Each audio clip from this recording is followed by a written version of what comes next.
What's up, crypto family? It's the Bagman back in the building. How's everybody doing out there? I hope y'all are doing well, holding strong, stuffing those bags. I got a quick XRP video here. How Ripple plans to defend the SEC charges over XRP. Let's go ahead and dive into this video.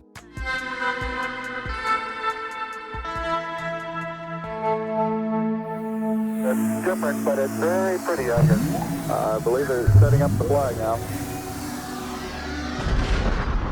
So how Ripple plans to defend the SEC charges over XRP. Pre-trial conference in New York scheduled for February 22nd.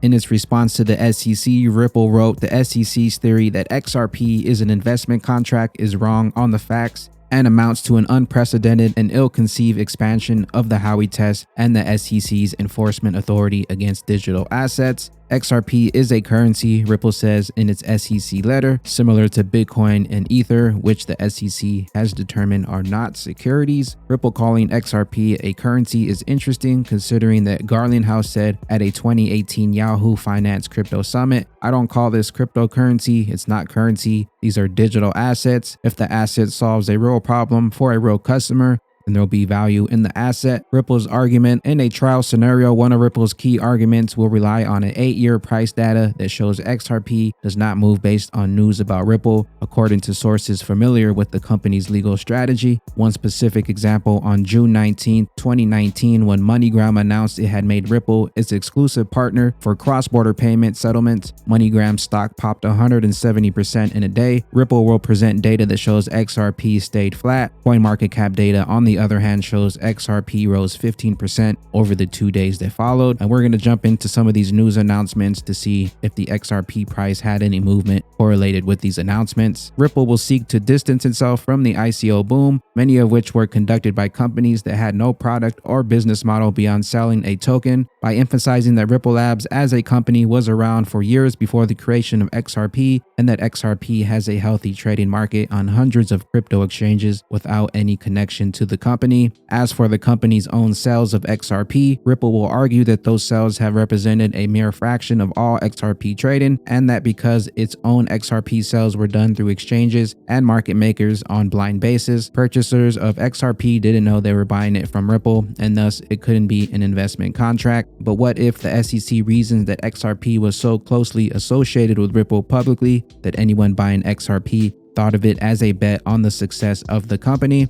Ripple Labs registered the trademark for XRP in 2013 and even referred to the token as Ripples for years, something the SEC cites specifically in its complaint, though it eventually stopped calling it that and began petitioning media not to call it that. Ripple's legal team believes the history of what Ripple called the token is a red herring. According to its sources, the company also believes it's unfair that the SEC filed its eviction action at the very end of an outgoing administration. Ultimately, this section of the SEC complaint against Ripple might prove pivotal. The Supreme Court made it clear in its Howey's decision of 1946 that the definition of whether an instrument is an investment contract and therefore a security is a flexible rather than a static principle, one that is capable of adaptation to meet the countless and variable schemes devised by those who seek the use of money of others on the promise of profits. The SEC's complaint mentions that twice, that it can apply the Howey definition of a security flexibly. The SEC believes XRP fails at its flexible test. Ripple Labs will need to prove otherwise for the health of its business and for the XRP market, even if Ripple says the market bears no connection to its business. So Ripple's argument will rely on the 8 years of price data that shows XRP does not move based on news about Ripple, according to sources. So let's check out June 19th,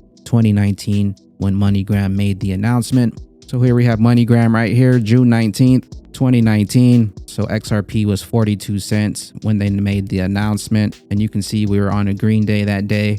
The next day was a red candle, and the next couple days were green. It didn't really start to move until the 22nd, which was about 3 days after, but it didn't really move much. You can see here, it came back down, all the way back down to 29 cents. So in my opinion, this MoneyGram announcement didn't really move the price too much. It did come up a little bit in the next couple days, but as you can see, the following week, it came all the way back down.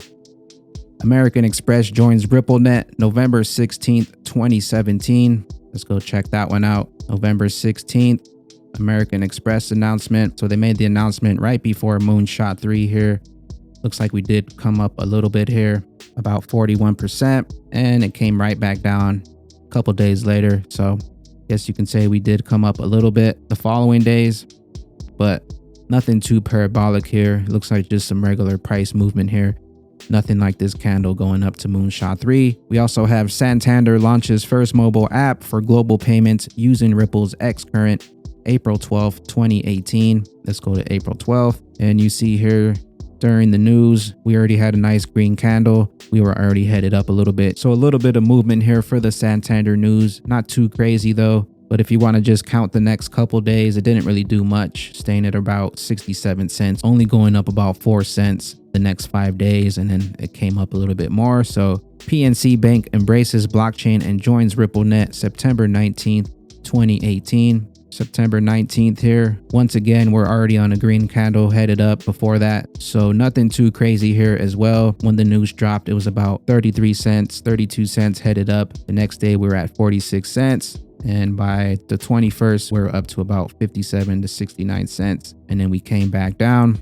So PNC Bank, I wouldn't really say that the news pumped the price up. We were already headed up here. If they would have dropped the news here or here, then I would have said, yeah, the price is moving based on the news, but can't really say that the news of the PNC Bank set the price up. So most of these were already dropped on green days. As you can see here, Santander was on a green candle when they released the news. Didn't go up too much after that, and then we came back down. PNC Bank as well. The news got dropped on some green candles where it looked like we were already headed up. American Express, nothing too crazy here as well.